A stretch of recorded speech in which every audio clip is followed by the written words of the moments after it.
Oh, is it recording? Yes, recording. Okay. Right. You didn't do the. As a small biz pro, I saw we roll, using procurement, program and control. As a small biz pro, I saw we grow, using procurement, program and control. I'm a businessman, yes, I'm an entrepreneur. Oh yeah, I'm a businessman, yes, I'm an entrepreneur. Oh yeah, I'm a businessman, yes, I'm an entrepreneur. Good afternoon, everyone. This is the Business Zone, and as you know, we're out here in these entrepreneurial streets. So I just want to say hi to my co-host. How you doing, co-host? Hello, co-host. How are you? Did you have a good week? I'm Oh well. yes, oh yes. Had a good week. Had a good class on Tuesday. Okay. It was on how to write a winning SOQ, a statement of qualifications for entrepreneurs who are trying to bid government contracts. So that was a great class. Okay. We covered some key areas and get the proteges in the mentorship program ready to start preparing to write the proposal. Well, actually, I'm sorry. We did proposal. Last week we did statement of qualification. So this week we did the proposal. So we kind of structure the proposal and show them what's included in it and what it should be and how to set it up so they can win. So, how are they receiving everything? Well, many small businesses, they'll receive information, they love it, but that's where it sits. They don't do anything with it. So I'm gonna have to keep pushing them to make sure they complete these proposals and SOQs that I tasked them to do in their homework assignments. And then the ones who actually do it are the ones I'm going to work with in going after contracts. If somebody doesn't do their homework, that they didn't do their SOQ or their Okay. proposal outline, then it doesn't make sense wasting time with them because they didn't do the work. So, what are they going to respond to? Right. So basically, you're just not um, it's just not it's not an automatic thing that they're going to be coached if they're not receiving the coaching. Well, I've been giving a lot of them, the participants, coaching, but they tend to do what they want to do, and they don't really want to follow the instructions to do what they need to do. So instead of me wasting time with those who don't want to continue on the journey, then I'll just work with those who are willing and able. I mean, some of the willing and able ones, they have not really uh, gotten to that point, but they're showing interest that, yeah, I want this. So those are the ones I'm going to work with. They say you take the donkey to the water, you can't make them drink it. And make them drink.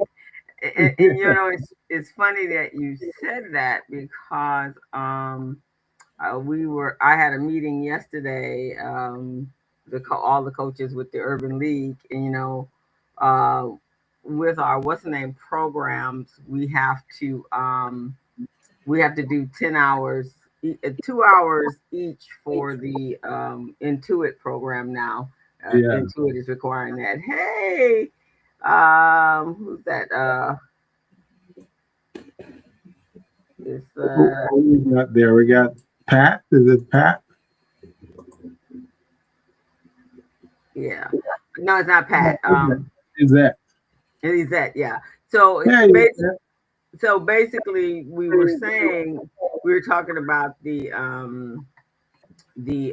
what's the name program, the MBDA program, and we're ready to kick that off again. And I was telling them that we should make sure that we have businesses that at least been in business 3 years and up. yeah, And because we gotta the MBDA program is all about loans, right? And how Yeah. to acquire loans. But if you're Right. still in startup, you're not even ready for a loan because No. you don't have all of the components in place. Right. And so I was saying for them to get the most out of those programs, they got to at least be in a position where they need they not they want capital, but Yeah. they know that they need capital in order to grow. That's a Yeah. different place, right? That's not the same place that everybody's in. So, and so Gil, Gil, he ain't no joke when it comes to business. Mr. Guru Salesman, he says, but you do know there are some businesses just they don't want the help. They just come and just to That's true. keep company with us. They not coming because they You know those students who like to go to school, but they don't care about learning anything. They just sit in the classroom and create chaos. That's some of these entrepreneurs, man. yeah. They love to come to these workshops and classes, but that's it. They don't do anything with the information that they get in these programs. And that's kind of frustrating for coaches like you and I, because we're trying to grow them, man. We're in it 10 toes in, 100%. With 10 toes in. With 10 toes in. But again, you can't force, as you just said, you can't force them Yeah. to want. And I remember, and I had to like, okay, I get it. This young lady told me, I'm over there. This is during the pandemic, and I was helping them.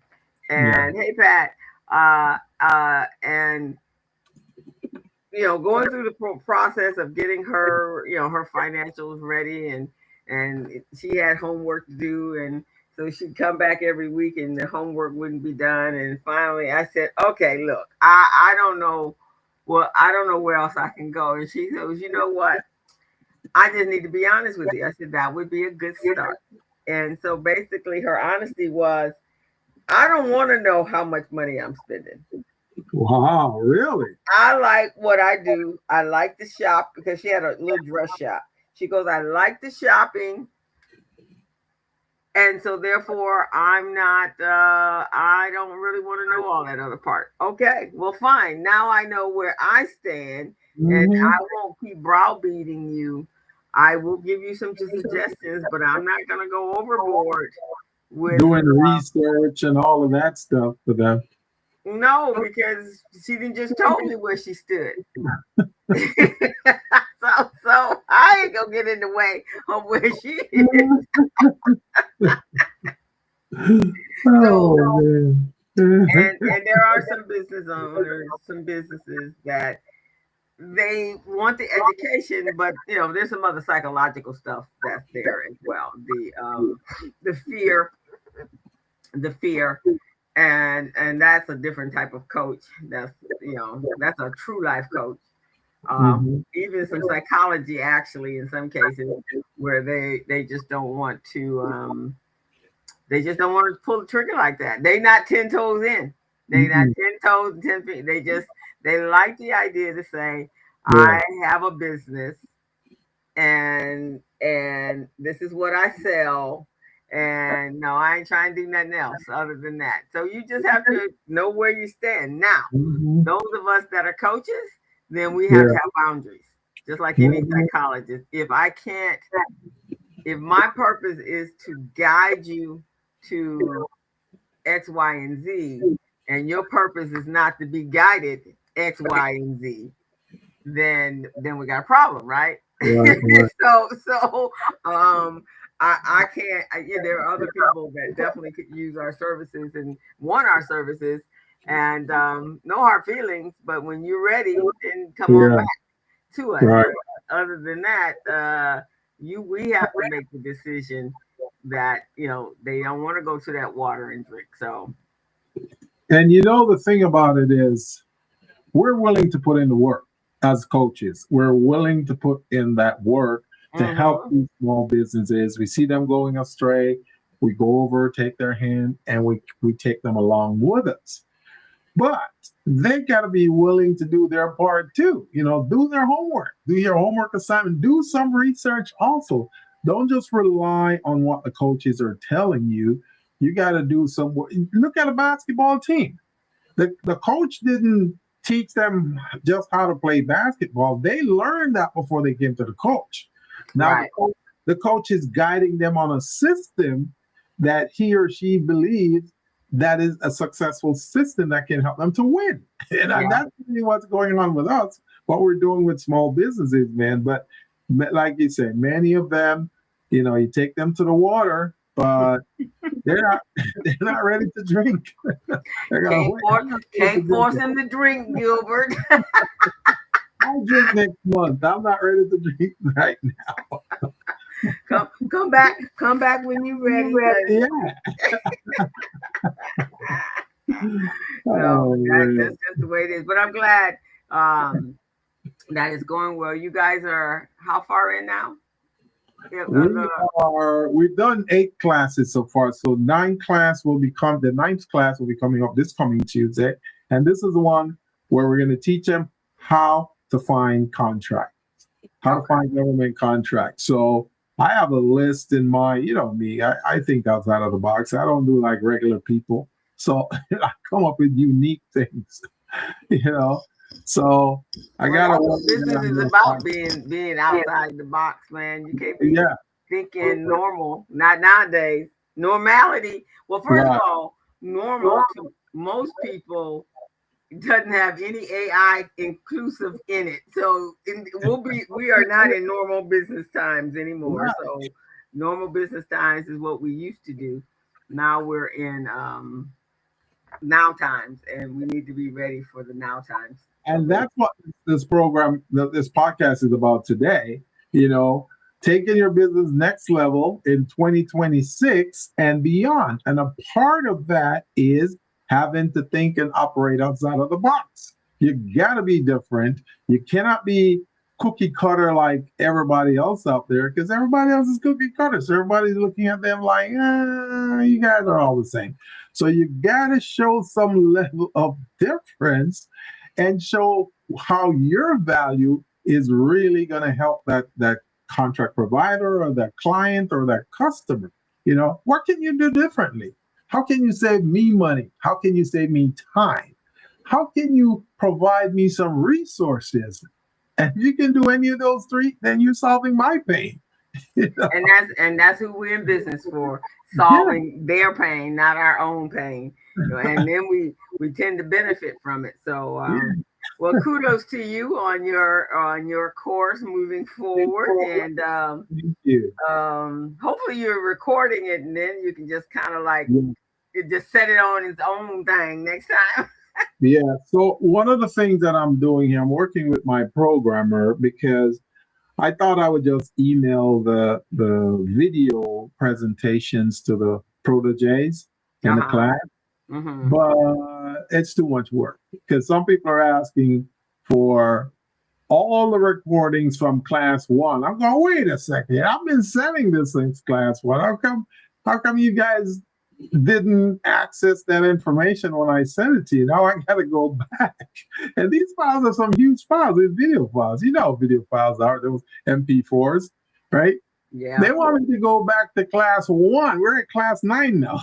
And I'm going to send all of that. Wait a minute. But they sent it. You sent it already. So they should have been archiving it. I did. But some students, I call them some small businesses, right? They never follow instructions. They never listen to anything. You may make a profound statement a few seconds ago, and then there's someone in the classroom who will say, how do you do this again? And you just said it. You just said it in a nice, neat way. Right. That person wasn't listening, So, yeah. So you just gotta laugh and say, "Hey, man, I guess this is a part of the process, It's part of the process. So I want to work with my programmer to include this in my Small Biz Pro system. So when they want this, they can log in and go to those videos. Yeah, I was going to ask you, could you just put it in Small Biz Pro archiving? Yeah. You have a place for archiving, right? Yeah. Oh yeah.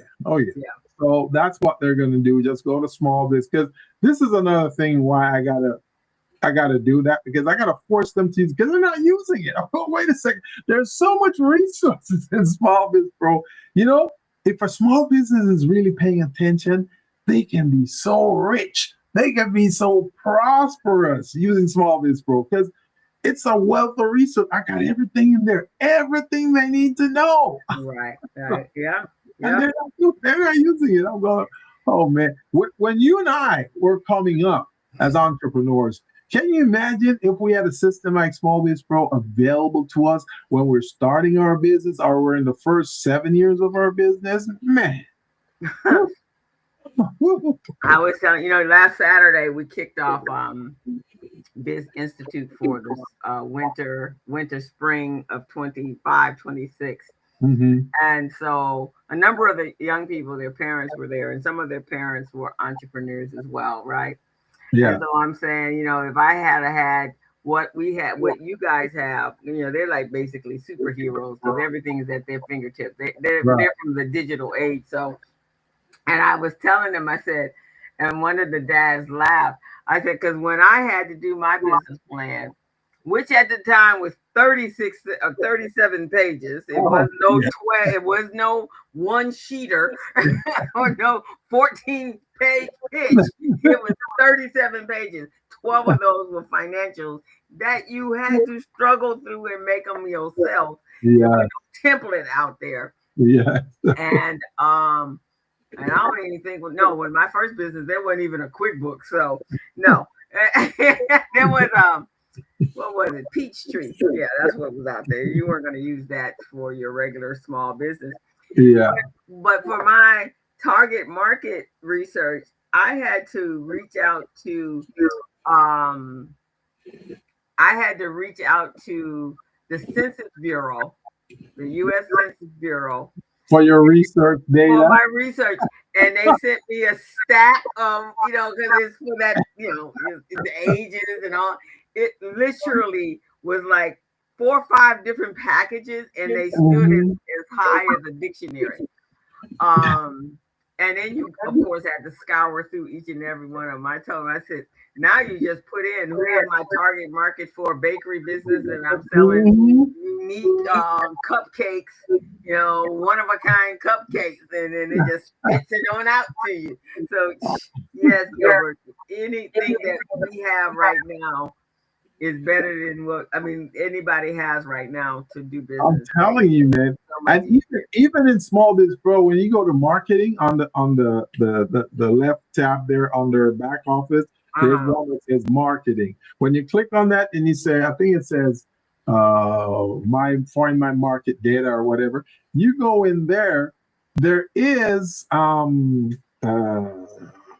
what's the name of this thing?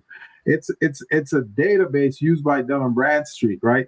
All you got to go in is type your industry in there. It tells you your NAICS goals. It tells you the size of the market.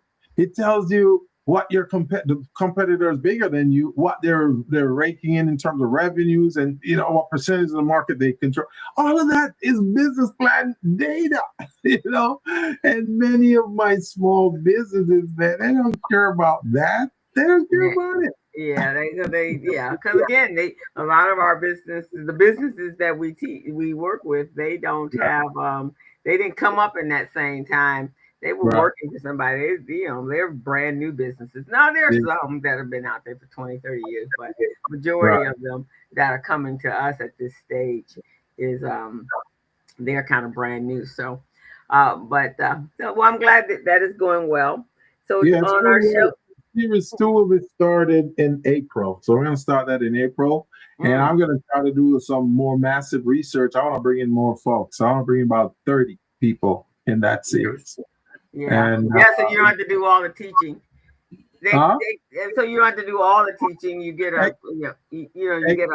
a broadness, as long as they're in the same, especially if they're in areas that augment what you're doing. Exactly. And of course, you're going to be there doing your QuickBooks stuff. And if there's anything else you want to do, I'll bring you in also to do those. But I want to tap into different resources to help that program because I'm not bragging, but my mentorship program is the best one out there in the market. All right. I hear people talk about mentorship program. I don't see any that touches mine. Nothing that comes close to that. That's what I say about my your biz scam. Yeah, the kid. What happened to me? That's what I say about Biz Institute. There is no other out there like me. That's true. That is true, and I can attest to that. You got validation over here. Yeah, they have. I am who I am, right? And I love entrepreneurship. All right, guys. So as they'll say, yes, yes, yes. All right, guys. So we're gonna kick off there's a couple of things we're gonna talk about before we start our topic. Our topic is actually a carry on from last week, and it's next generation entrepreneurship, global trends, defining entrepreneurship in 26 and beyond. And so, because as we just said a few minutes ago, business is not business that it used to be. It is not our parents' business. It's not even our business. It's the future of business. Exactly. So you got to be equipped and ready. But before we do that, there's a couple of things we want to talk about. So first, before one topic is that yesterday was MLK, Dr. Martin Luther King's birthday. Happy birthday. Official birthday was January 15th. Yeah. And Monday is the actual official holiday. And yes, we are still celebrating. I'm not sure what any other state is doing, but from what I see with all of the marketing material out there, and this is what I said when the 5-year-old in the White House went on that he was getting rid of the toddler. When the toddler was going on that he's getting rid of Juneteenth and MLK Day. You can't tell me what I'm gonna celebrate. I'm gonna celebrate what the heck I want to celebrate. That ain't your business what I celebrate. So the rest of the world is going, that ain't your business. You do you, I'll do me. So we're gonna do us. But I do want to say this, Gilbert. This is a time, King's birthday, or King, Dr. King, we were kids. I believe I was, let's see, he died in 68, I believe. 68? Yeah. Yeah, so I was still a child. I was like 7 or 8 years old. Yeah, I was 10 years old when I was born. Yeah, so that was the movement was moving forward, and he was about peace and unity. And when you think about it today, look how important that is today, where we are today. Yeah. And what's happening in our streets is actually the same thing that was going on during the time he came up, and his fight. We're doing the same thing now. It's like a repeat, and history does repeat itself all the time. And so we're in a repeat, which says to me, hey, Richard, what says to me is that everything is cyclical, but that meant that when we were doing it before, there were lessons to be learned, and now we are back here with the same old lesson, and hopefully we get it this time, because it's a duplication of what was going on at that time. So we want to honor Dr. King. So Gilbert and I are going to do a little some information on him, review on that. But before we get to that, I think it's important that I give you guys some insight on something that I talk about all the time. Yeah. And Gilbert asked me to relay it to you guys again today. So that's what I'm going to do. So Gilbert and I, we're gonna leave Dr. King there, but I'm going to talk about these third-party apps that people love to use. Yeah. And I'm also going to talk about what the tax rules for filing taxes. So, as you all know, right now, everyone should be working toward their year end, cleaning up the books, getting their books cleaned up. Payroll 10 W-2s are due on at the end of the month. You got literally 12 days from today. If you have 1099 contractors, you need to get your 1099s out by the end of the month. So that means then you got to work on closing out your books for 2025 so you'll know how much money those individuals earn during that time. And then you got to start preparing your P&Ls and so forth so that you can actually get ready for tax season. So there are some big changes that came about with the big, beautiful bill. Oh my Lord. Big, beautiful bill. So you do need to be aware of what that is. There's been an increase in your tax credit. So for those of you that have small children, you do know that there's probably something that's taken away from it. He told you a falsehood, but that's what he does. He said that there would be no taxes on on your tips. That was a falsehood, or better yet, a lie. In his world, right? His delusional world. That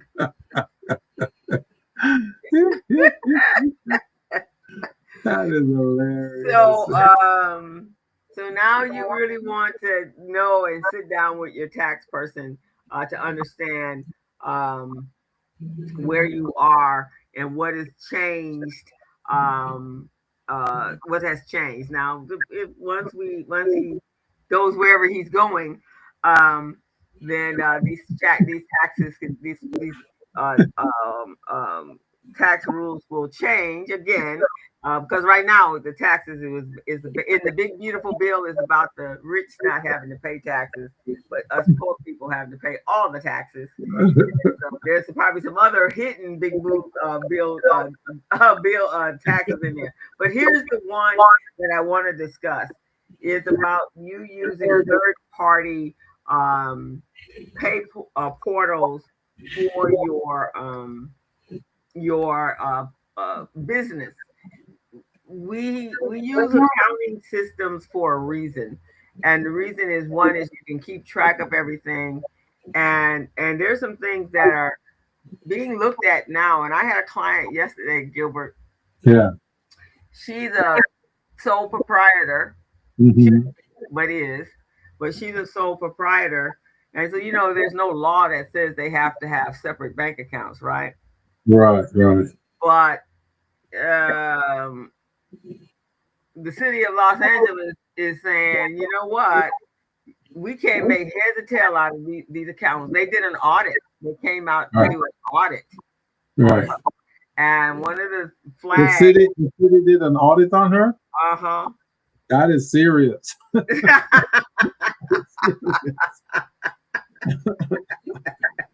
That is when they come out of their comfortable chair and decide to come do an audit on you as a small business.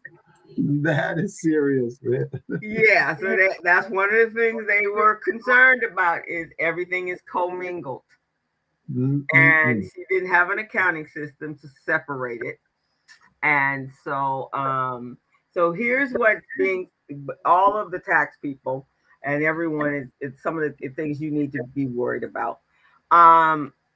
You could potentially trigger an audit by having used Venmo and even PayPal, if that's how you're tracking your money, as well as Zelle. So you want to make sure, because those individuals those pay portals, one, are not secured by FDIC. That's the first thing. they are payment apps that are controlled by private individuals. So, which means they can go into your accounts and see what you have in there. Whereas your bank account is FDIC, up to $250,000, and you have to have a court order in order to seize your assets or to even go into your bank account. Got to have a court order. These other apps, you do not have to have that. So you guys want to make sure. So one of the things is that you should you have to provide 1099 NECs for, which is not what is it called? Not employment. No, not contract. What is it it's an old term. I think it's not in I'll get the name of it in a minute. But so you have to send out your 1099. So you want to make sure that NECs is like not employee covered, right? Something like that. Not employee. Yeah. So so if you've been doing that, you want to make sure you're doing your 1099s for those that you have paid over $600 to, and that you get those out by the end of the month. Those will be the things that literally will trigger a potential audit, and making sure that they were business expenses. And that's why the commingling is important, because one is outside of a financial person. They don't know what is what, right? And even if you are commingled, your bookkeeper sometimes will move that commingle into a draw, if it's personal, into a draw, and so they don't see that on your P&L. But if you don't have that, then when you provide them with the report from, say, your point of sale systems, then everything is going to be commingled in there together. So just letting you guys know, we are doing this in a different way. So we want to make sure that we are doing the right thing. So some of the third-party triggers for an audit is document matching. The IRS is going to receive copies of a 1099 and from third parties and automatically compare them to what you report. So know that that's happening.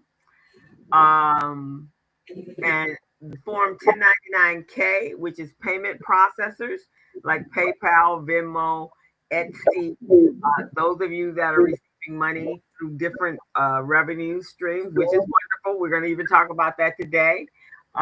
If it's over $600, the IRS is going to be creating looking for a direct link to your income.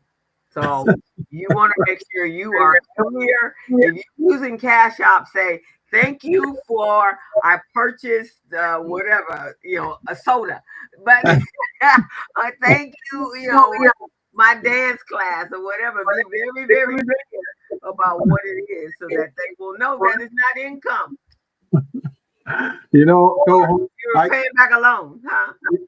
I could speak to that part because I have a platform that takes payment on it. When they subscribe to Small Biz Pro, it goes through the merchant account system and all of that stuff, and then get processed by a third party, then it's sent to my bank, right?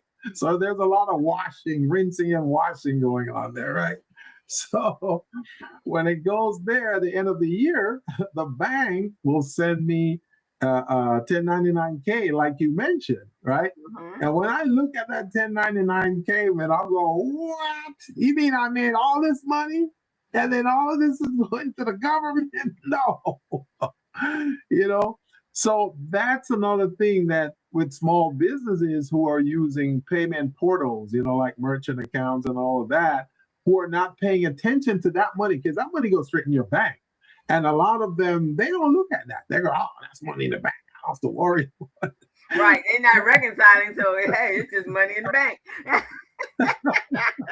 When you look at that thing and you see how much the government is taking out, man, I'm telling you, that your smile become a frown.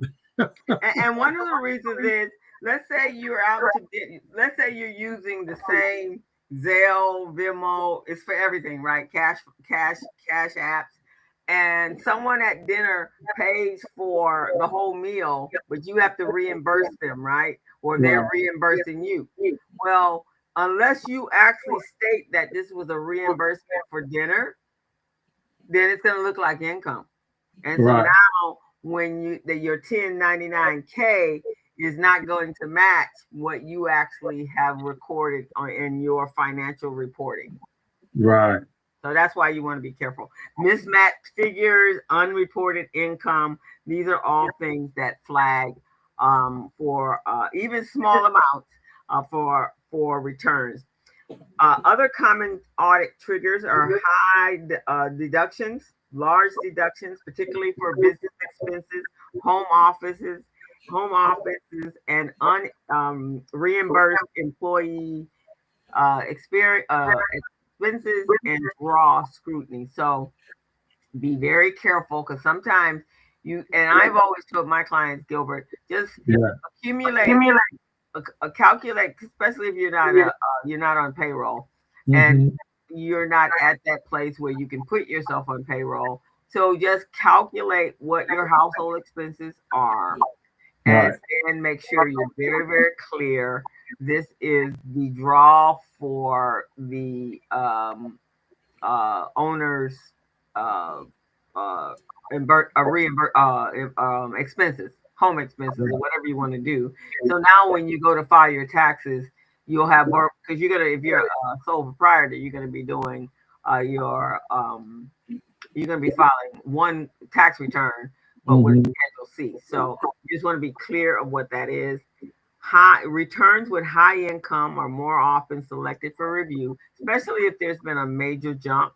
So let's say you in 2024, 2023, you were doing about 23, maybe 22,000 a year. Maybe 50. Let's give you 60. Most businesses can do 65 on their own, about Yeah. 65. But in 2025, you got a large contract, right? Yeah.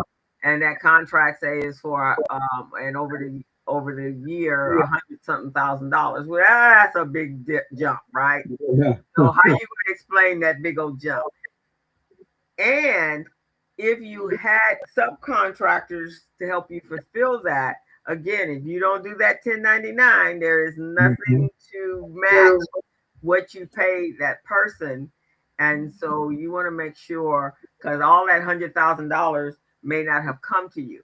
It may have gone And to, can I make a quick statement here, you co-host? certainly can. This is why in Small Biz Pro, I've been emphasizing, guys, I've been emphasizing over and over and over that there's a Form W-9 in there that the users of the system need to complete, sign, and upload in the system. Because when you get the contract or you're doing transactional business and a contract provider say, send me your Form W-9, that is the reason they're asking for that. So once they pay you, they can put that on the 1099K or 1099 itself. Sorry,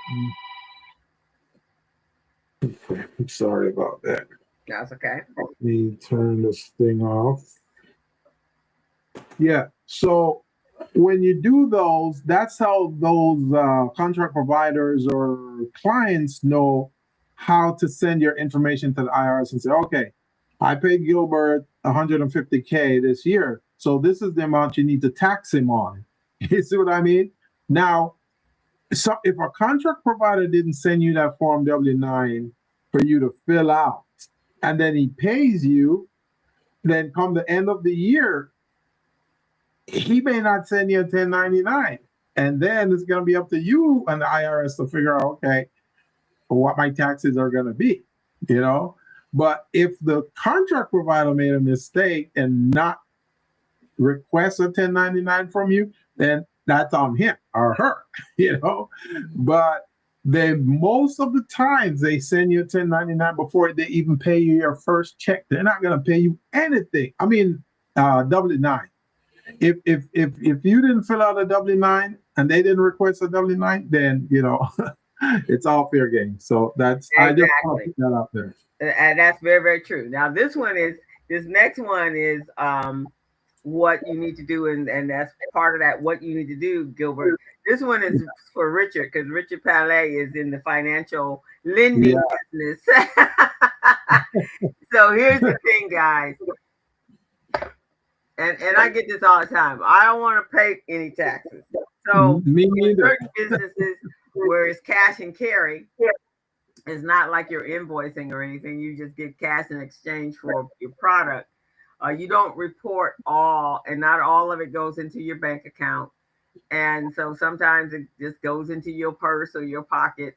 But then come down a year later, 2 years later, you need a loan for capital to grow your business. Yeah. Well, you haven't reported all your income. So now when they look at the lending underwriters look at that your P&L, and they look at your tax returns for those last 3 years, they're going to see that, wait a minute, you're not making enough money for us to give you a loan. We can't how you going to pay us back. So so if you got denied for a loan, that's probably why it was. That's what exactly the reason was. So you want to include all of, and so many of us are making, and this is what you're supposed to be doing. You're supposed to be having multiple revenue streams. That's what we're supposed to be focused on. No, all your money cannot come from one place. But that means we have to include earnings from all your apps, your freelance work, your online sales, your contracts, your catering sales, your restaurant sales, your whatever kind of sales you're doing, you need to include that in. And if they don't send you a 1099K, then you need to understand that. So again, the threshold is $600, but you do need to. So let me tell you exactly what the law says. 1099 filing thresholds are now higher. What? Yeah. 1099. Higher than 600? Huh? Is higher than 600 now? No. It says the threshold is increased to 20,000 and up to 200 transactions. I don't know. I don't remember there ever even being a threshold before. Well, the threshold that I understand is if you make less than 600, then you don't have to file. You don't have to get 1099 for that. Now they're saying that they're increasing that to 200 to 20K. That means if you make $5, you still got to report it, or am I getting this wrong? Are they saying? Yeah, I guess that's what it is saying, is increase up from 600. Okay, I see. So if you make under 20,000, you don't have to report it. But if you make over 20,000, okay, I get it now. Because I'm just getting crazy. I'm just getting ready to go to the White House. Remember, the big beautiful bill ain't for you. Exactly. It was for somebody else.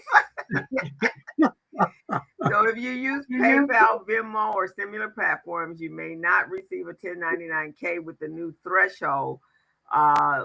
Track all payments carefully to stay compliant. So the 1099 NEC and the 1099 miscellaneous will increase to $2,000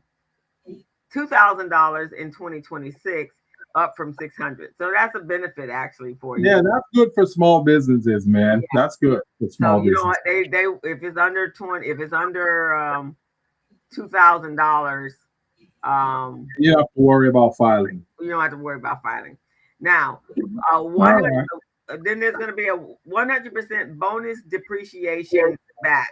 So permanently deduct the full amount of qualifying equipment purchases in 1 year, starting 2025. Major opportunity if you're investing in your business. So that's you get a 100% bonus depreciation back. Not quite sure how that's going to work. So you're going to have to talk to your tax person to see what it looks like. Spending cap, $4 million up from 3 million. More businesses can now take advantage of immediate expensing for equipment. So that's for big companies. Yeah. QBI deduction. Not sure what that is. What's QBI? It's a minimum deduction for eligible businesses. Income thresholds increase 150,000 joint to 75. I'll have to look up what QBI means. I don't know what that is. R&D though, research and development costs can be deducted immediately, retroactive back to 2022. So you know who that was for, right? All the tech boys that's been doing the research and development for AI. Yeah. Oh, the QBI means qualified business income deduction. Qualified business income. Okay. You may be able to amend prior returns for refunds and R&E expenses costs you've been monetizing or amortizing, especially valuable for tech, manufacturing, and innovation companies. I told you this is who this is for. It ain't got nothing to do with you regular old people. It has nothing to do with us. Nothing to do with us. It's those usual suspects. Yeah. QSBC exclusions expanded. If you're purchasing qualifying small business stock after July 4th, 2025, you may be able to exclude some gains even if you don't own the stock for 5 years. That's all those people that were doing some insider trading, and now they don't want to pay taxes on it. Yeah. So it says here, if employees, new requirements for tips and overtime reporting. If employees are paid tips or overtime, they may be asking for information from you about those amounts. Beginning in 2026, you will have to report tips and overtime on your employee's W-2. So again, he lied, guys, because he told all of you people that you would not be paying tax on tips and overtime. So there you have it, guys. So now, with this, once you're a tax person, sit down and have conversations with your tax person. I really suggest that if you're in business, you should not be at H&R Block.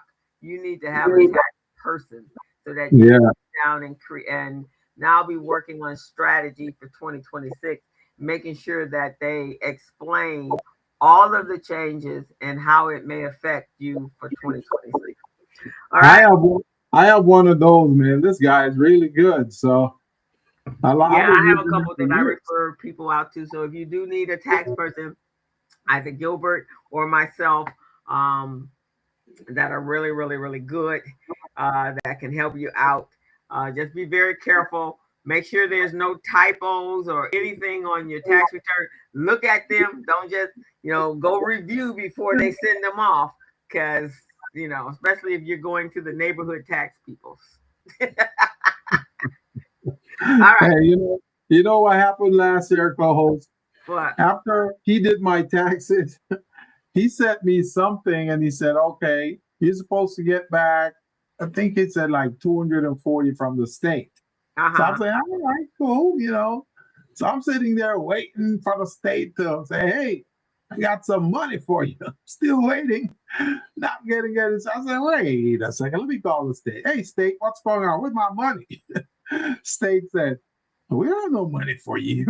So yeah, my tax guy said you guys have 240 for me, man. Go in there and write me a check. Send it now. The state looked over my filings again. He said, no, there's no money for you. You need to go check it with your tax guy again. So I went and checked with my tax guy. He said, oh, you know what? Made a mistake. Oops. yeah, he made a mistake. He made a mistake. I guess he was trying to calculate some kind of refund for me, but he found some more income that I made. So it kind of washed it out. But he never get to tell me that. So I was like, come on, man. You got me knocking on the state's door asking for my money. Now they know who I am. They're going to be looking out for me next year. Right, exactly. So be careful, guys. Before you put your name. Double check, man. Double check. Before you put your name on the dotted line, because when you sign that becomes a legal document, and you actually can go to jail if you lied on that report. Okay, so that is what we just wanted to get you up to date, and also understand if you're in Los Angeles, and I don't know about any of the other counties, but you have to file and register your for your city taxes. If you make under 100K, 100K, then you will not be paying any taxes, but you have to. It's mandatorily required that you file it. And so you will have got your little yellow card in the mail. I got mine. Me too. And so by I think it's March 1st, I believe it is. I tried to tell my clients to file it before February 28th, because sometimes things happen and you might be waiting for March 1st. And I'm going to tell you what happened over the last 2 years with the city. Mm-hmm. When you file the taxes, they said the last time they said, because it was a leap year, they said February 29th. But on February 29th, there was a problem with their system. So people who were filing their city tax, they couldn't get in. So now it rolls over into March. So now they're going to be hit with late fees and penalties. So $351 to be exact. How much? It's $351 to be exact. That's a tax, right? That's the late fee. So they jacked it up because they charged me $300 the time I didn't file it. Yeah, now it's $300. It would have been last year for $300 something. So yeah. I wouldn't wait until March I would do it at least 2, 3, 4, 5 days before. Right. So it was due January 1st, but most people don't have their year-end stuff done by that time. And so get it in no later. I always say get it in at least by February 1st, that first weekend. Yeah, exactly. That'll give you enough time if any kind of catastrophe takes place. All righty. By then you got all your 1099s anyway from your clients, your contract providers, whomever. You see what I mean? Yeah, because the 1099s doesn't have to go out on the 31st, the 10 of January, but the 1099s have to be out by January. Yeah. February 28th, I think. So you have a little short window, but just do it all at one time. Yeah. This is something that happened a couple years ago. People, especially the people that get money back, don't be in a real rush to run to the tax person. Yeah. Like this week or next week. Give it a little time before you rush in out there. Because once you file, if there's some other income that's come in or some other expenses, or you find out that some things in your financials weren't correct, then you've already filed it and now you have to do an amendment. So don't be in a rush, and who knows what may happen. There's always tax changes, and we're getting ready to go through a midterm, so things are going to be a little different in after the midterms. All right, guys, so this year, so we're going to switch reels now. I hope you guys got all that. If you have any questions, please reach out to me or Gilbert, and we will help you. And if you need to be a referral to a tax person, professional, we can put contacts in the chat so they can reach you or me using our contacts in the chat. Right. So then you can reach out to us. All righty. So for this year, Dr. Martin Luther King, his day is going to be observed on Monday, January 19th, 2026. It is still a federal holiday. That executive order was not signed off by anybody in Congress. So that was just like finger painting. That is hilarious, man. That was wishful thinking because it has to be signed off by Congress. Falls on the third Monday, as we all know. That's next week, and it is celebrating, commemorating the life and legacy of the civil rights leader born on January 15th, 1929, Dr. Martin Luther King. So it is being observed. This year, the theme is Mission Possible 2, Building Community, Uniting a Nation the Nonviolent Way. And as we can see, since a week or so ago, nonviolence ain't these other people's. That's not their way of choice. They're being as violent as they possibly can be.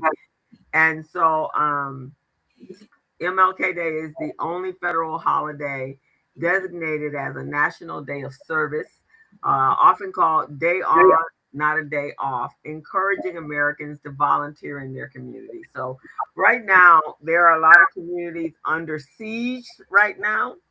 And because ICE is taking over, we had them downtown Los Angeles yesterday in the Garment District, I believe. Oh, really? They're still there? I heard someone was shot yesterday. Yeah.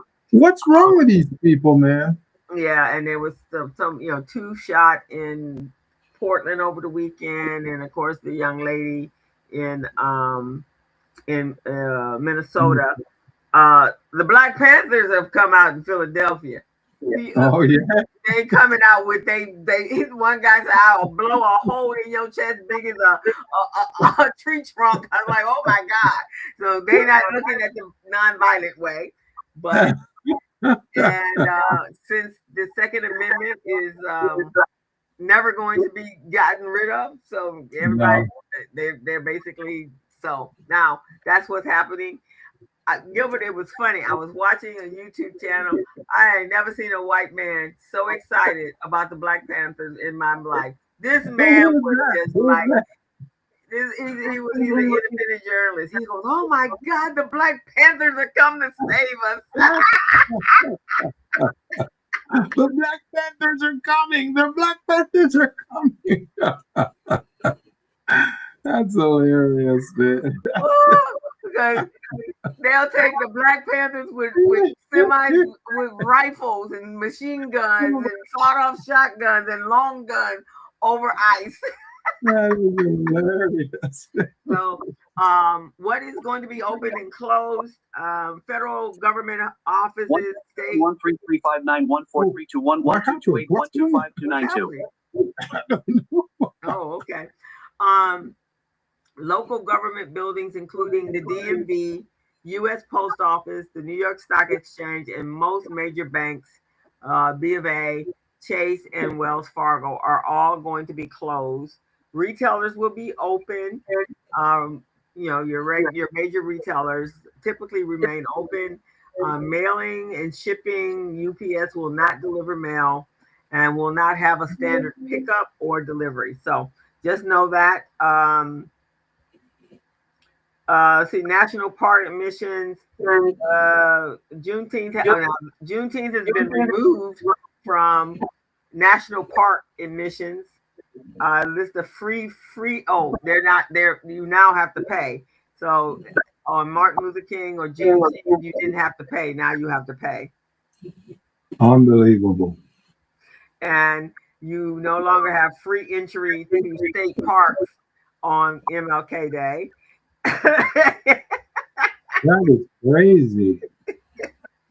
And so check your community all over the country. People are having events. So Los Angeles, they're having the King Parade. I believe the Sentinel is doing it as opposed to the older guy that had been doing it for years. So that is pretty much our tribute. But we do want to say that Martin Luther King's message was delivered in his messages and his presence during a very divisive time in U.S. history. And if you guys look at it, we are in another era of divisiveness and uncertainty. So his message of justice, equality, and economic empowerment is the blueprint for progress. And so that based upon what Gilbert and I do and Richard Palais, and all of us out there that are working hard for our communities, our Black and Brown communities. That's why we do that. So King wasn't just about racial equality. He fought for economic justice, fair wages, and opportunities for all. So we all want to observe that this day is just not another day in time. It really is significant based upon what we as Americans are experiencing. Because it never in our whole entire existence, 250 years, have the president made the American people the enemy of the states. That's a good one right there, Coles. That's a good one, man. Enemy of the state. We have become enemies of the state. We are his enemies, not the constituents Not and his his ally. people, and not his ally. We are the enemies of the states. Mm-mm-mm. So just know King's dream isn't finished. It's our responsibility to carry it forward. And right now, it is so important, especially those of us that are Black, that we unite and we start working together and we start providing opportunities for each other, because these very divisive times that we live in has shown that and they are not even speaking quietly about it anymore. And they want America should be a white only country. That is what their goal is. Mm-mm-mm. So in honor of Dr. King, the mission is not impossible. It is actually possible, but we do have to work building communities, uniting the nation. Um, I'd like to say the nonviolent way, but I don't know because we don't know how it's going to pan out. But I do know the legal system is working. So that's all I know. All righty. So now you ready to go into the topic? We got about a few minutes, about 30, 40 minutes for the topic. Yes.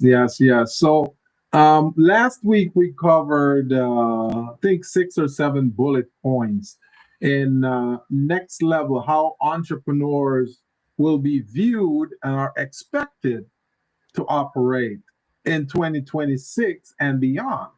And we covered some key areas. And for those folks who probably missed what we were talking about, I'll just do the topics. I'll just cover the topics real quickly, and then I'll go into the next part. Mm-hmm. So we talked about number one, to move from a hustle to a systematic approach, the business first approach. So 2025 and before, small businesses were operating like they're doing a hustle. They weren't an official business. They weren't formal. They didn't have systems in place for the most part. Some did, but for the most part, most businesses didn't have systems with a business first mentality. So we covered that, and we talked about different ways in which entrepreneurs should be thinking moving forward and how to galvanize on that business first system approach and make it work. The second item we covered was capital awareness to become non-negotiable.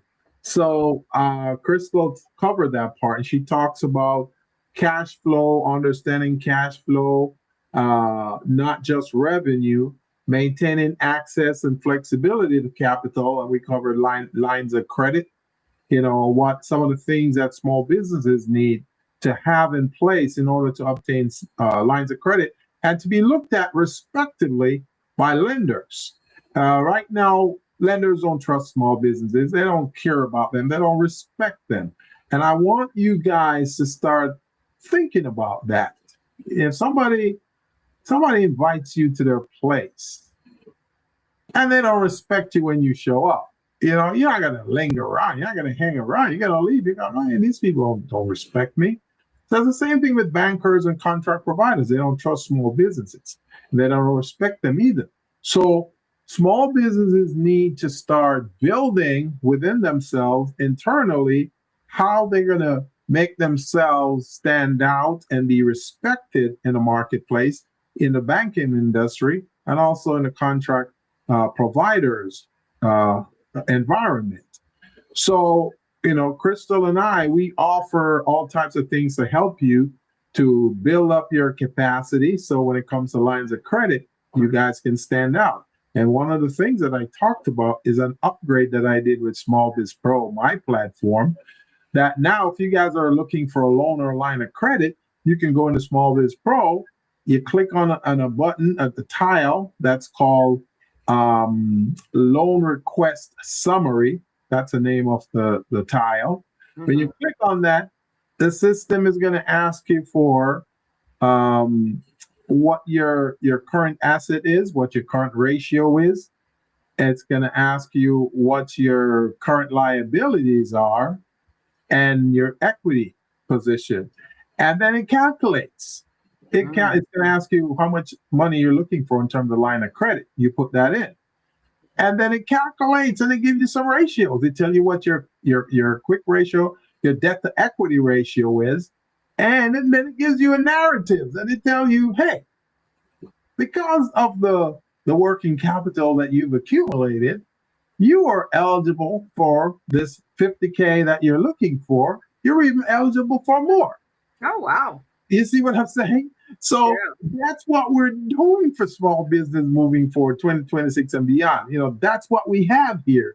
And, that's why co-hosts, I've been telling them to use use it. I'm paying attention because if they went in there, they would have seen the tiles and they would have checked it out. Like, what is this? And they would have seen where it's showing them how to better themselves to get a line of credit. Wow. So these are things, but we covered quite a bit of stuff, but those are some of the things that stood out. So item number 8 is one of the areas in which we're going to continue from today. Actually, I think we were on 6. Oh, we were on 6. Okay. So 7 is relationship capital. You sure we didn't do relationship capital? We didn't do. We stopped at 5. We stopped at AI.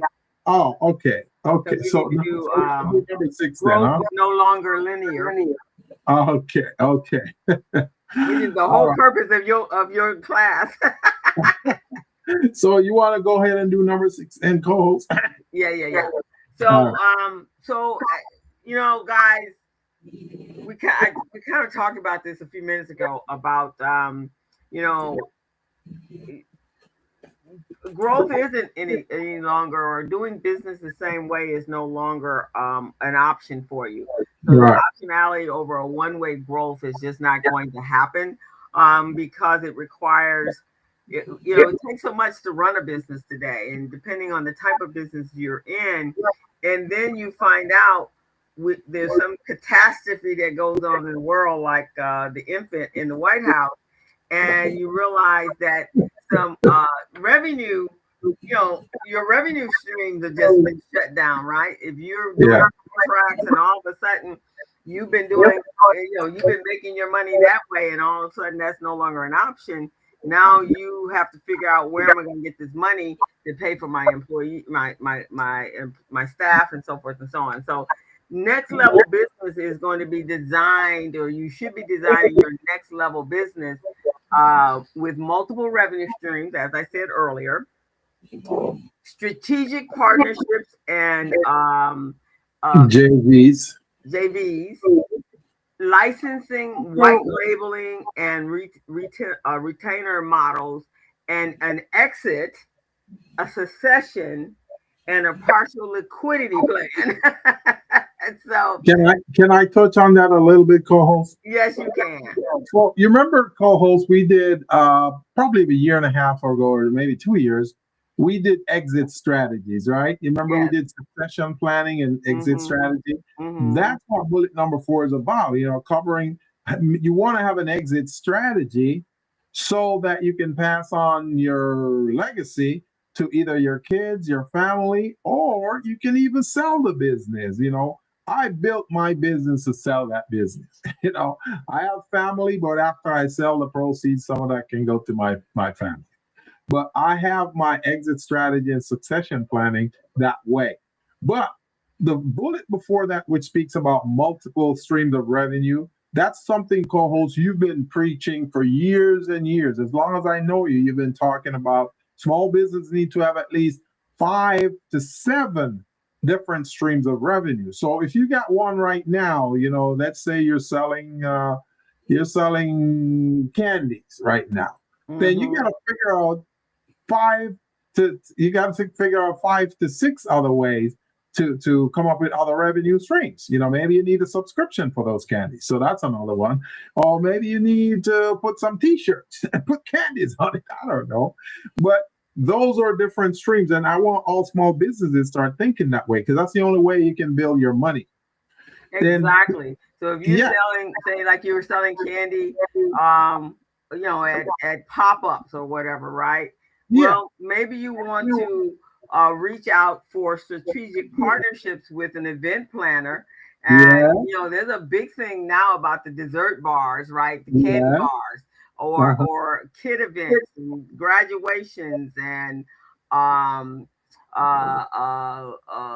prom parties. All of those, they usually have a candy bar. And and be more unique about your candy. I had a young man years ago, Gilbert, who his business was, I can't remember the name of it, but it was all old school candy for those of us and the population was 45 and over. And so candy like Now and Later's, things that we ate when we were kids. And now and oh my God, people raved about it when he did his little pop-up sales. Oh, they were like, oh my God, peach stones or lemon drops or cherry stones or peanut butter nutters or whatever that is. They were so excited. So, creating strategic partnerships with individuals that are actually having events already.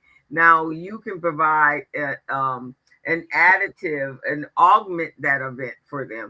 And just don't be boring, man. I'm sure he had even special candies for Valentine's Day too, right? Right, like the hearts and the things that that when we were kids, we had candy stores, right? Yeah. Like the photo booths, Pat said. We had actually candy stores. We're going to the penny candy store, so these were all penny candies. Right. So those strategic partnerships help you create those multiple revenue streams. And licensing. If you have a product that is you created, you've trademarked, and I was telling a little girl, one of the students the other day, she said she was an amazing babysitter. And she says, and I want a babysitting service. And I said, I hope you franchising it like the Babysitter Club that was on television. She said, yes, that's not what I want to do. Yeah, franchising is a good way. White labeling. This has been right. This has been a pet peeve of mine forever, Gilbert. In the Black beauty industry. They just do hair, but they're doing braids and weaves.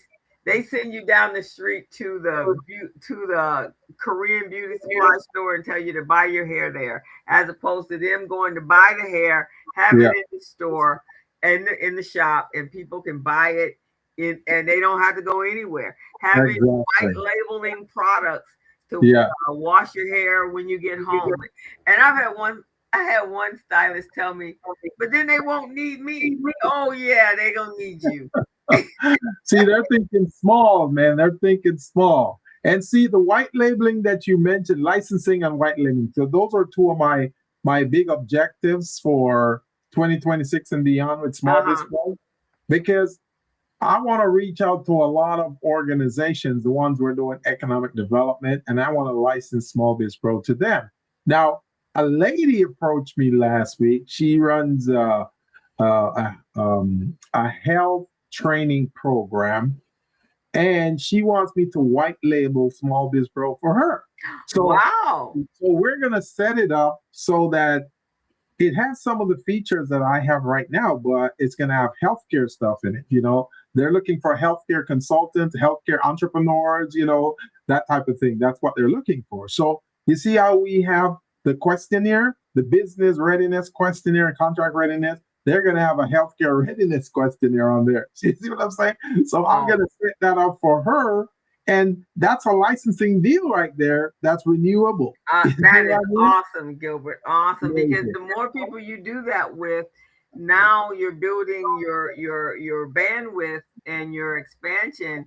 And because eventually, I would love to see Small Biz Pro written up in Fast Track and Fast Tech and Forbes. If my 17-year-old entrepreneur student can get written up in Forbes, you should be able to get written up in Forbes too. That's my goal, co-host. Believe me, that's my goal. 2026 and beyond. That's my goal. Awesome. Because that's what should be happening. For me, I got my book series. I'm doing a whole series on books. The first one is it'll be published. The published date is going to be before the end of March, and so I'm working on it. But it's a whole bundling package for youth entrepreneurship. So we want to step up our game. We have to step up our game.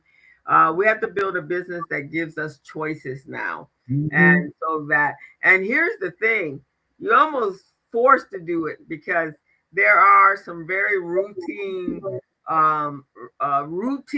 task-oriented type businesses that are no longer going to be existent with AI.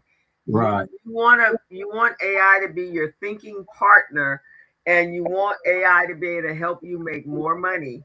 And so if you have not incorporated some aspect of that into your business, it's not going to take over business, but it is going to change how you do business. Right. All right. On you, Gilbert, relationships. Okay, let me grab that real quickly. I was in awe of what you're saying, so I was paying attention. All right. So the next part of this is we're talking about relationship capital and social capital. So just think about this. Capital is very valuable resource for business or anyone, right? You need that capital in order to establish leverage and to obtain certain things. Same thing with relationships. You got to build relationships with certain people that can help to elevate your business. And social capital is the same thing. You've got a certain level of social activities going on. So relationship would be for you guys. So we got Pat here. We got Izette here. They're in the notary business. So what type of relationship do you think would build you that kind of capital in that business? Well, you're doing notary, so you want to establish yourself with real estate companies. You want to establish yourself with car dealerships. They use notaries, and people are buying cars, and the paperwork you fill out, you notarize it.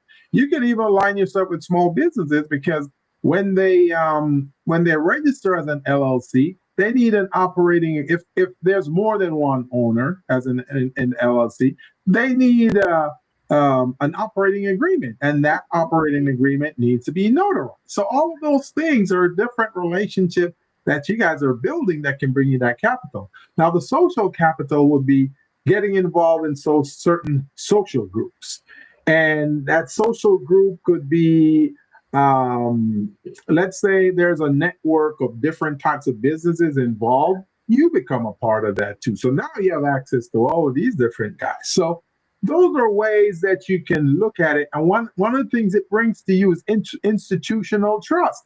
Because if you're a part of, let's say the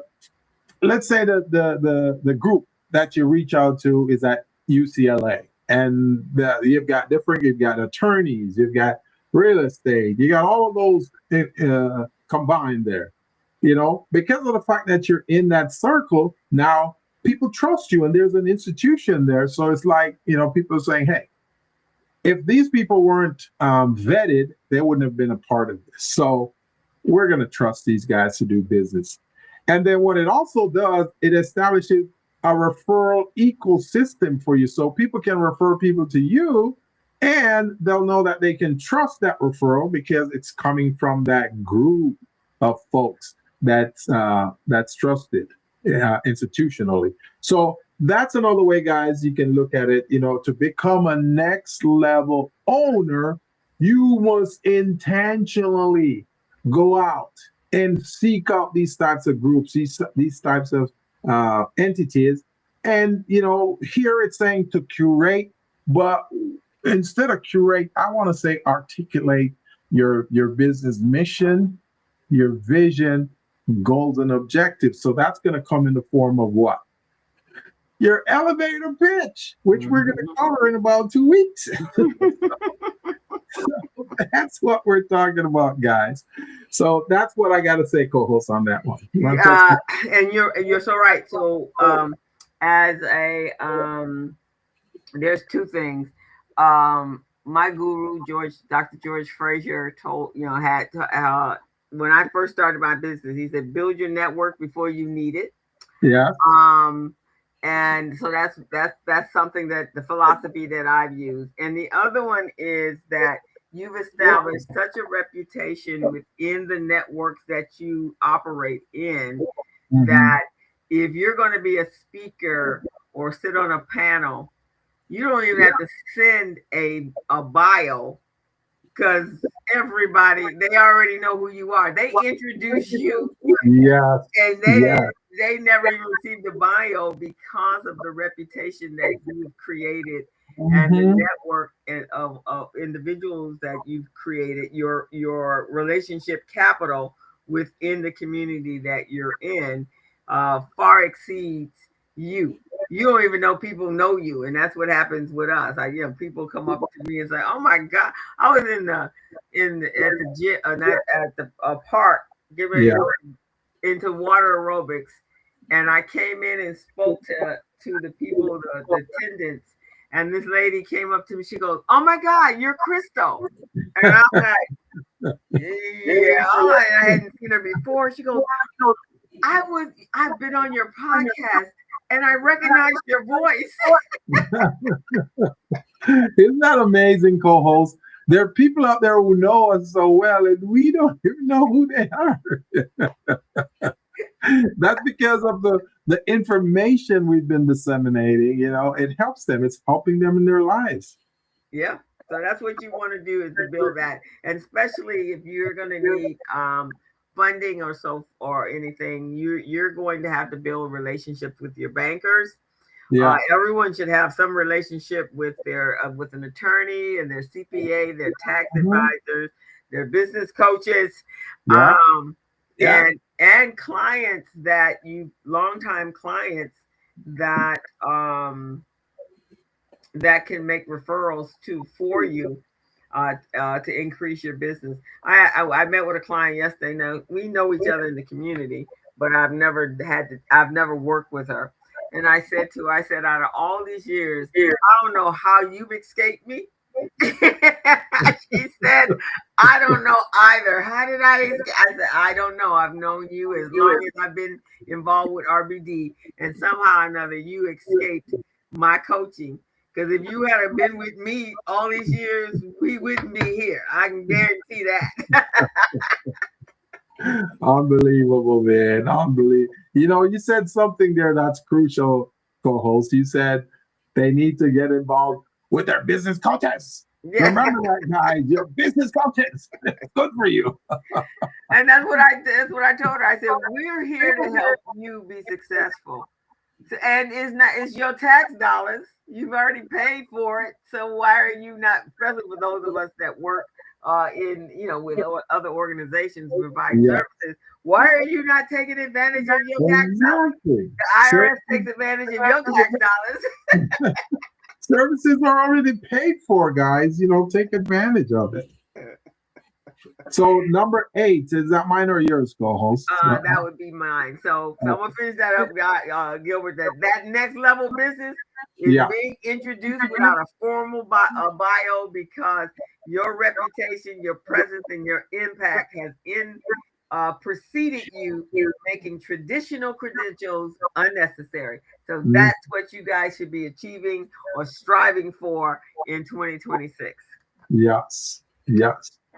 All right, so I'll take this one. So the founder of be a founder as an architect, not a firefighter. So basically, you founded the business, and that's fantastic. but it cannot stay the way it was when you first found it. Mm-hmm. It has to grow. Mm-hmm.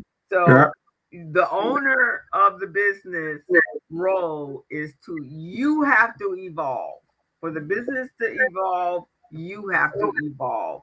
So you gotta look at the vision when you started the business, especially if you guys have been in startup mode for 5 years, and 10 years, and there's a lot of startups at 5 and 10 years, but the vision and the direction has changed because the world has changed. So right now all of us have to do some evolving because the world has changed.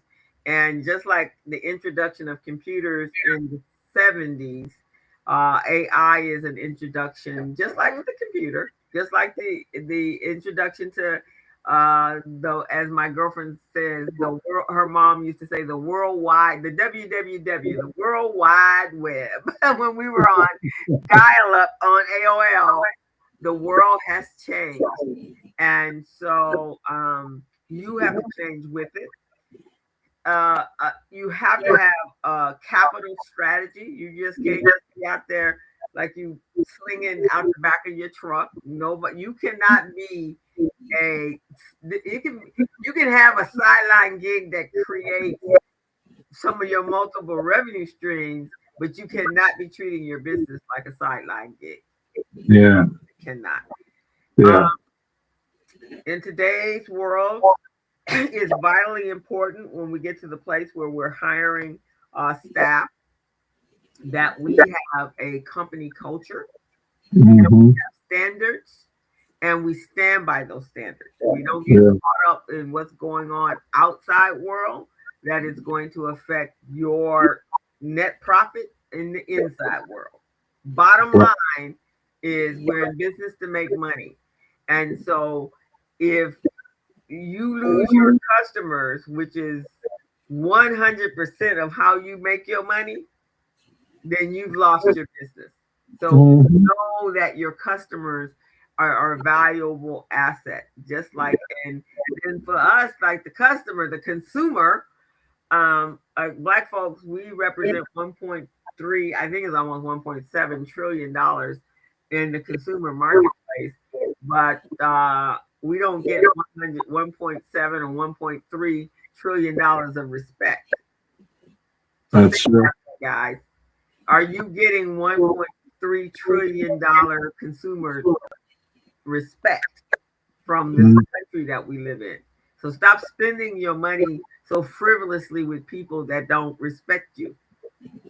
Co-host, that's a great point you brought up because yesterday, it's amazing. I was having this very same discussion with someone yesterday where he was saying the way this country is going right now, it's like, people should just allow it to crash and burn so that they could learn how to retool and do things differently. And I was saying, well, I don't think that would be a good idea because when a system crashes and burns, then it takes long for it to recover, for it to rebuild. Even if you're going to rebuild it in a different direction, then it's going to take some time. I said, what I think we should, because his argument was we shouldn't be relying on DBE programs and those types of programs because that's just the man, giving us a slice of cake and then, take it out of our mouth whenever he wants to. So I'm saying it may seem that way, but the way the DBE program was designed was to somewhat level the playing field so that subcontractors could get involved in the action as well. Because before, subcontractors were excluded from the dinner table.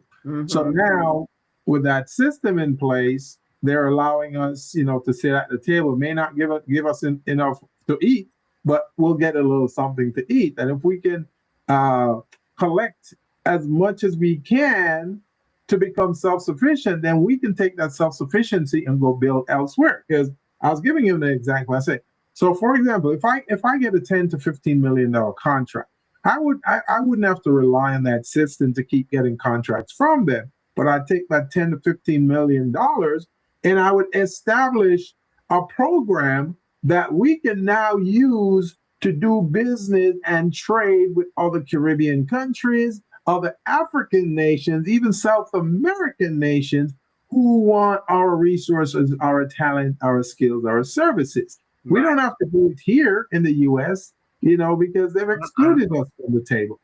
So when I was painting it that way to him, he saw it differently. He said, "Oh, wow, I never thought about it that way." I said, "See, that's why you cannot be so quick to burn down the house and then say, throw out the baby with the bathwater."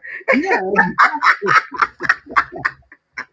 So I guess, he realized something, because you and I, we've been talking about this for years now, and we also reach out to this gentleman, the one from the Pan-African, I think it's from the Chamber, Pan-African Chamber, and he invests in the African diaspora, and I'm thinking that's where we should be focused our energy, because Nigeria alone has like 120 million people. That's just Nigeria, right? We got Ghana. We got all these other in Africa. They've got over 54 countries, right? In Africa alone. And they're uniting those 54 countries as well. They are now creating a one united. Yeah. That's what they want. The whole entire continent. They wanted to be united. And so for us, our pool to play in just doesn't have to be this little bitty old tiny pool that nobody wants you to have anything to do with. You need to figure out how to go somewhere else and play in somebody else's pool. Yeah. And that's what we're looking for. That type of ecosystem right there, where the population, the target population is so large, so much larger than the pool we're playing in right now. Because we got 320 30 million people here in the US, including men and women, right? Yeah. Africa, Nigeria alone is 120. You got all these other African nations, they got millions, hundreds of millions. So you put all of that together, man, we're talking 1 billion people that we can tap into. And then we've been talking also about this Olympics that's coming up. And the strategy that we are using to go after these Olympics faithful, right? Put it that way. The strategy we're using is that we're going to come at them differently with small businesses. We're not going to sit and wait for them to give us crap. We're going to go in and say, "Hey, we can do this for you guys. Give us an opportunity. Let us do this stuff." So that's how I'm looking at number 8 right there. So they're saying founders, we're going to use the founders of the businesses as architects, not as firefighters. Firefighters are always putting out fires, right? Right. The architects is building, and they're building uniquely. They're building it in a sustainable manner. So that's how we got to start looking at businesses. Right. And then for Pat over here, so if you're going to be doing business outside of the country, there will be some notary work that is going to be required in that. Anyone with that speaks multiple languages will be required for translation purposes, especially with contracts coming back and forth. When you were I watch a lot of international shows. Half the time that's all I watch is because less violence and much better scripts. But one of the things I see when the big corporations in South Korea is doing business, there has to be, because they're doing, they're manufacturing baby clothes and things like that. Well, they're just not selling it in their country, they're selling it all around the world. So that means that somebody has to be bilingual or multilingual. And I was watching a show the other day, and the little village ladies don't speak English. They were taught that. And so there's one young lady, her parents sent her to international school, so she was able to read the contract because it was in English. So you have to really think about what it is you're doing and how can you expand that and reach out from these border walls, because the current toddler doesn't want anyone to reach out from the border wall. So you want to be able to look at Canada. Canada has just in this and I don't even know how we made it here, but we did. January 20th makes one whole year that the toddler's been in office. And so but it's been a chaotic 12 months. From the moment he was inaugurated to today, it's been chaotic. And he's been threatening to take his ball and go home, right? Right. And threatening to take his fighter jets and go bomb Iran, bomb Canada, bomb Greenland. He bombing. He didn't watch way too many videos. And someone the other day says he must be watching. There's a Paramount. There's a show called Land Oil or Landing or something about the oil field.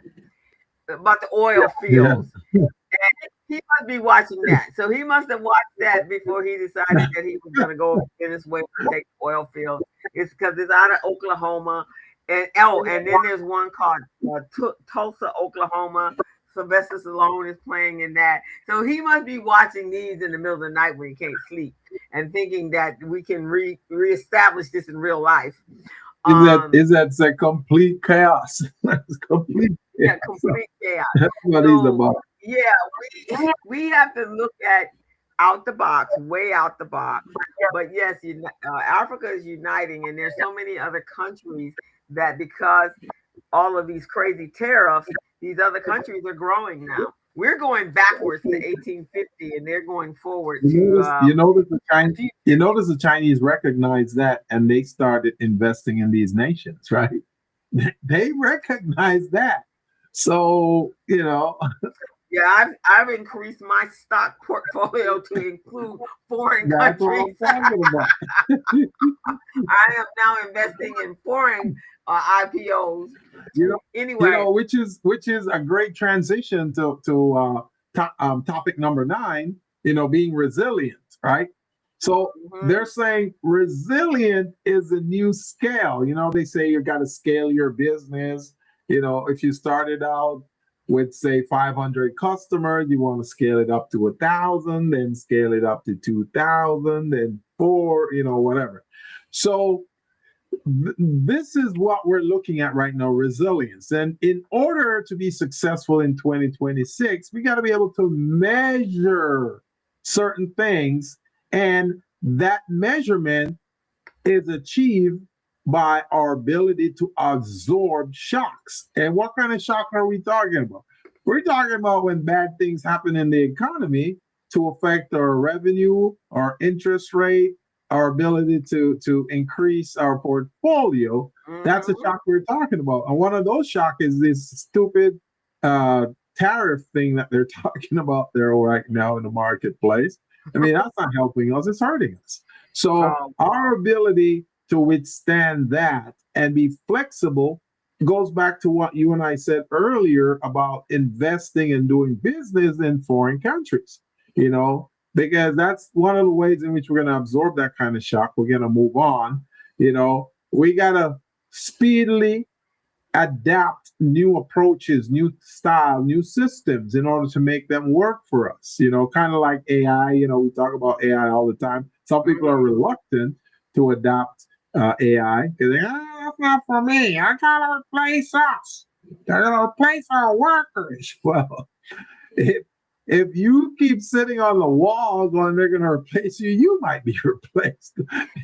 So what do they say when you keep repeating the same thing over, and as soon as it leaves your mouth, you start to manifest it? Yeah, exactly. Exactly. So keep asking for it to replace you and see what happens. It's gonna replace me. You sit there, it's gonna replace you.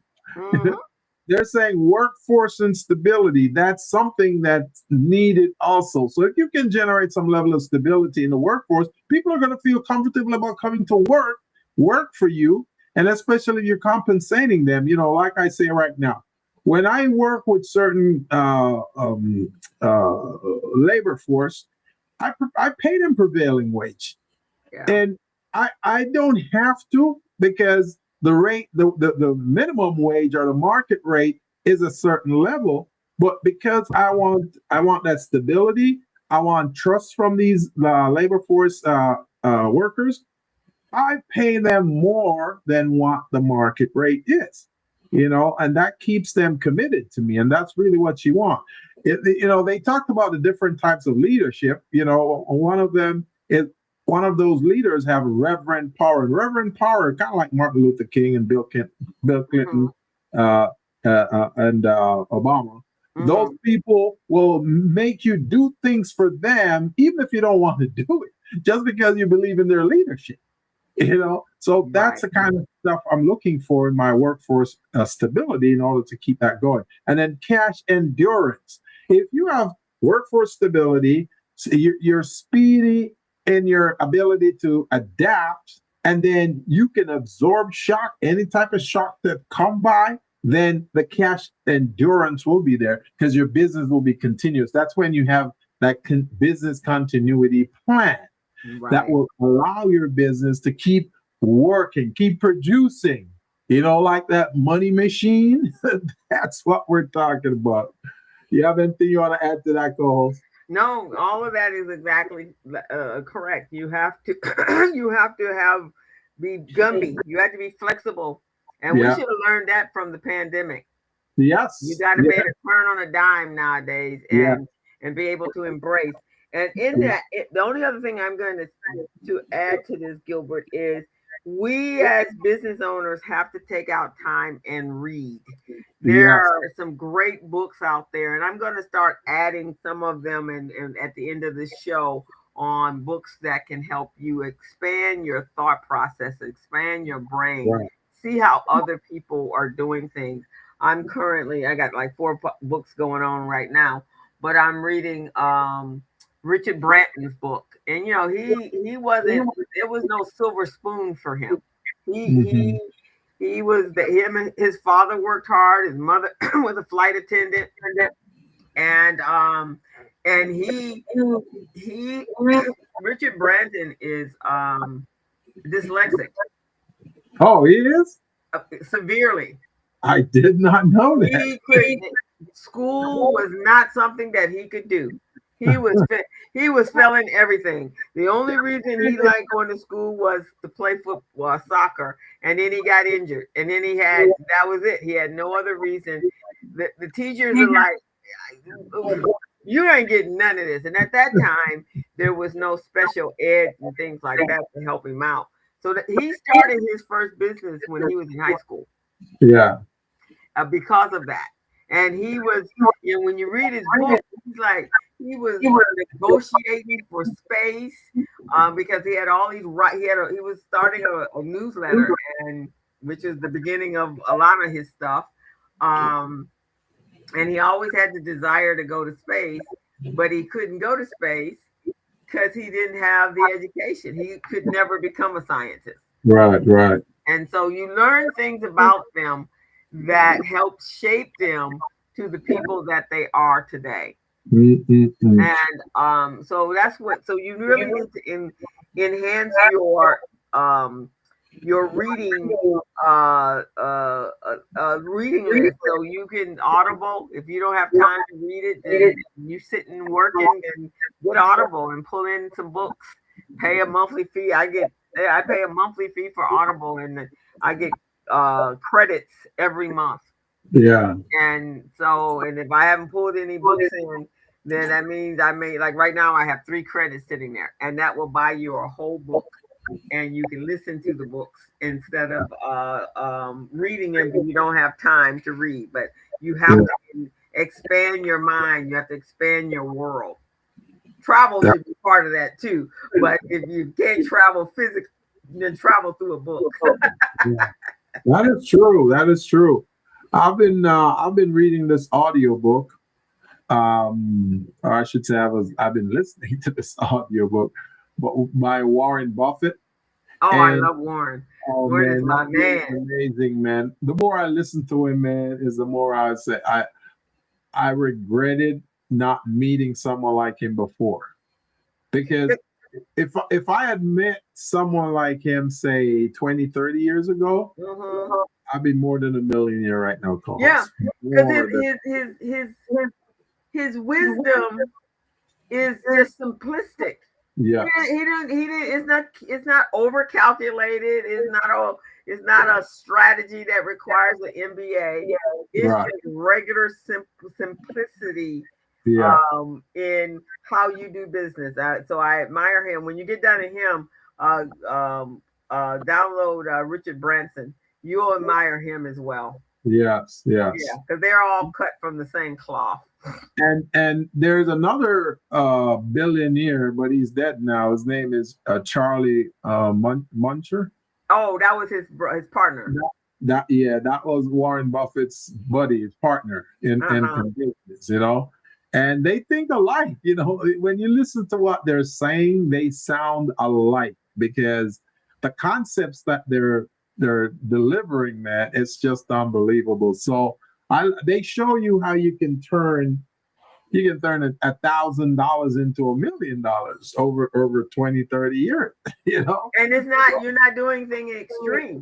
And Right. Warren's philosophy, which is this is how I invest in the stock market. If you use it every day, Yes, invest in it. yes, yes, Because and that's what all his investments are in, things that people have to use every single day. And yes. so, but yeah, if you use it every single day, then that's what you should be investing in. And that's what my portfolio looks like Yeah. and I get some advice from him as well. But yeah, because that people, who else is doing that? Cool. Not Issa It's the comedian. The female? Girl. Yeah, female. What's her name? Is it Tiffany Haddish? No. Yeah, Tiffany Haddish. She said that's what she does. She goes, I buy buildings, or I buy the things that I buy. She goes, every movie she does, she invests in another business. That's great. That's a good goal to establish, man. Mm-hmm. That means the money is going somewhere.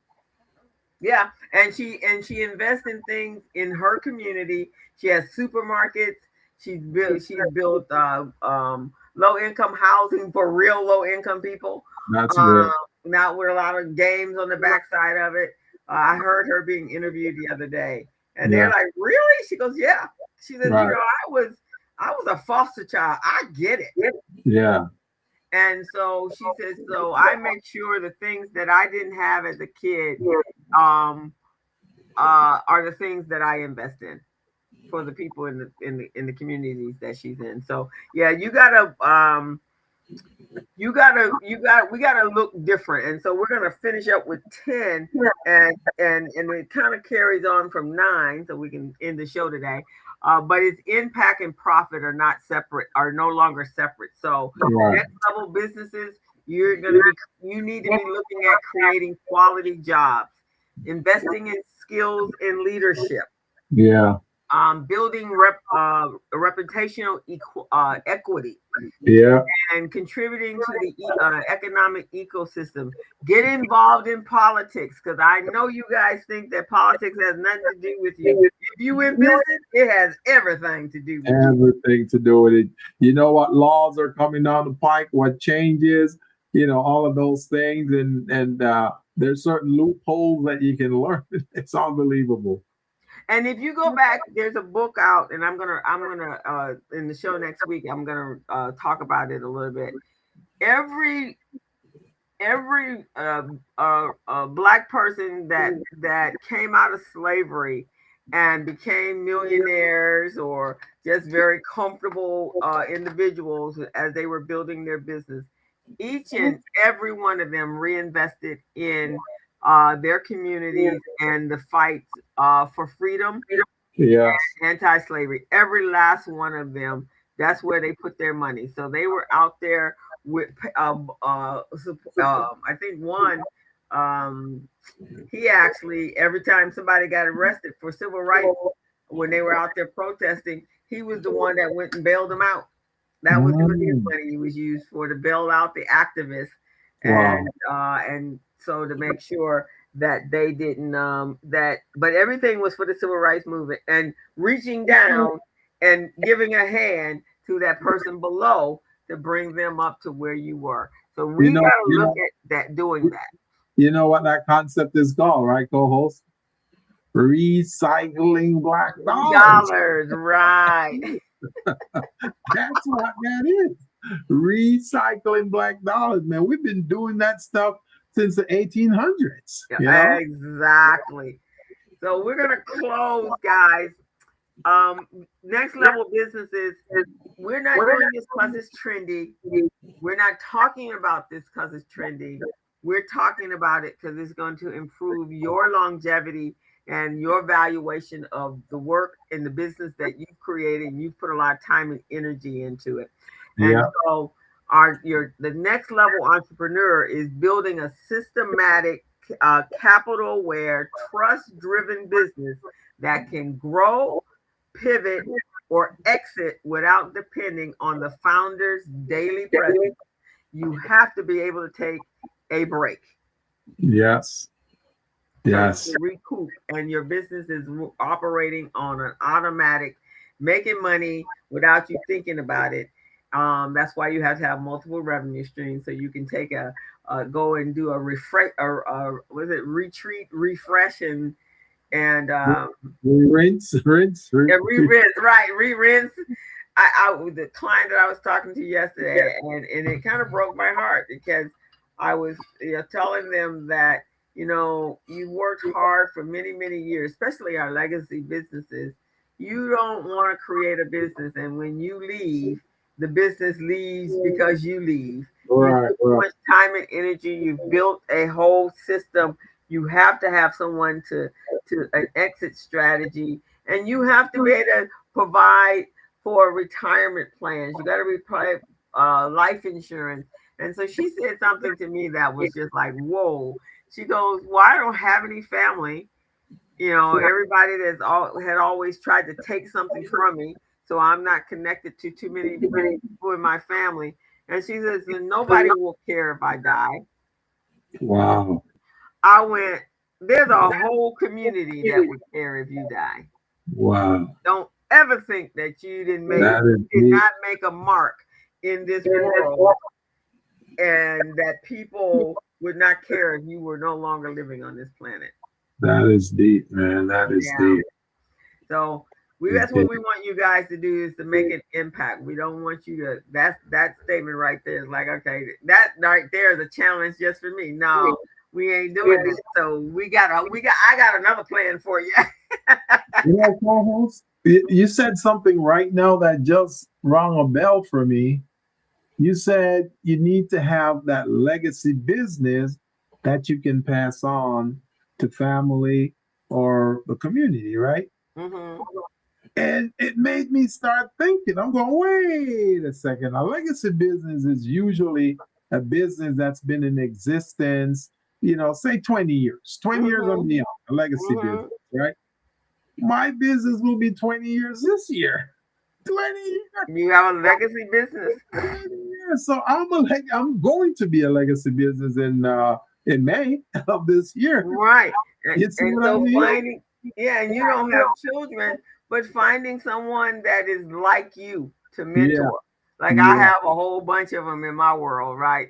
Trust me, I have a lot of entrepreneurs and other people that I see can benefit from this business, man. Trust me, man. Yeah. So you just kind of reminded me that I'm a legacy business. Legacy business. If you've been able to stay here longer than 10 years, yes, kudos to you. So we're gonna have a celebration show for your legacy business in May of this year. And they did a study at UCLA, right? And they said most people here in Los Angeles are transplants. That means they came from somewhere else, another state, right? Mm-hmm. Which I'm a transplant. I came from New York, right? Me too. And they said transplants usually last only 10 years here in Los Angeles. I've been here longer than 10 years. I've been here longer than 20 years. So what do they now call me? Am I still a transplant? No, you're not transplant. Now you are it. You are a Californian now. Yeah, I'm a transplant as well. But I couldn't see myself living anywhere else in this country. No, I know. I said the same thing. I said the same thing, man. Yeah, no, I'm solid. Yeah. Solid. All right, we'll see you guys. We want to thank you guys for tuning in and listening to us and participating with us and sharing our wisdom. And I know some of you are quietly agreeing with some of the things we're saying. Some of you are quietly saying, yes, I need to do this with my business this year, 2026 and beyond. But you're not responding, So we would love to hear from you guys. We'd love to see you put some comments in the chat. So at least we can vibe with you and also share future information with you guys. I mean, my co-host, she's an amazing business coach. She runs many programs and she's connected. She's connected more than I am. She knows everybody. I'm just holding on to her skirt tails and trying to learn a few things here, guys. But she is just phenomenal. So you guys should check her out, okay? Coach Crystal Mitchell. Check her out. I put her contact information in the chat, guys. So you need to just go there and check it out and reach out to Coach Crystal. You want your accounting system to be A1, pristine. That's the person you want to deal with. You want your back office, your contract readiness, business readiness to be taken care of, your infrastructure. That's me. That's what I do. So you get both of us together, you're getting an amazing package.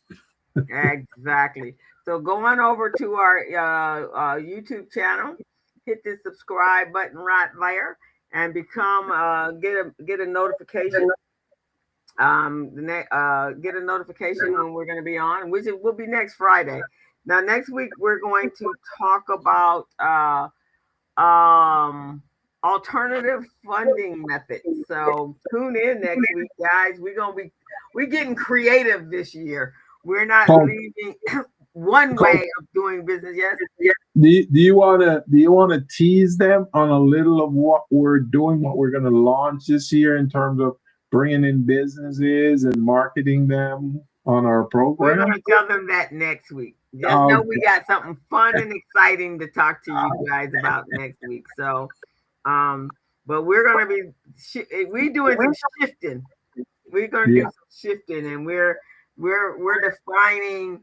We're going to do some global business. We're going to do all of that. We're going to find ways to fund our businesses where we're not completely reliant on banks and things of that nature, because they can kind of control you when you're doing that.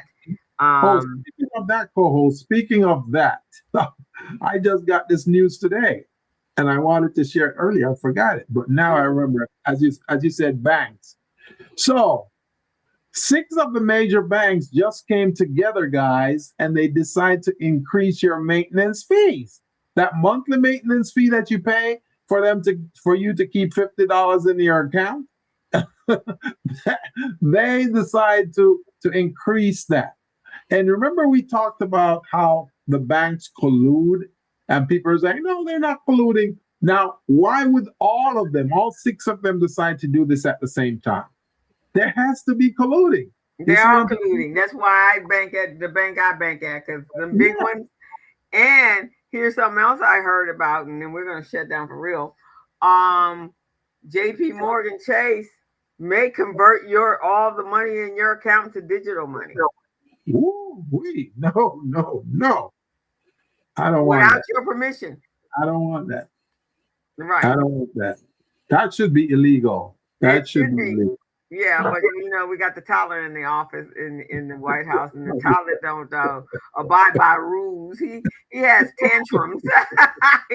he's that child. He's that problem student that is always sitting in the office because he didn't throwing a tantrum. So yeah, that's why that's happening. Yeah, you guys, depending on where you banking, You want to be staying on top of them right now. They're doing some devious stuff right now.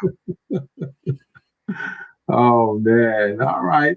All righty, guys. We will see you next Friday. Next Friday. So we're out. Enjoy your holiday. Thank you. All right. Bye-bye.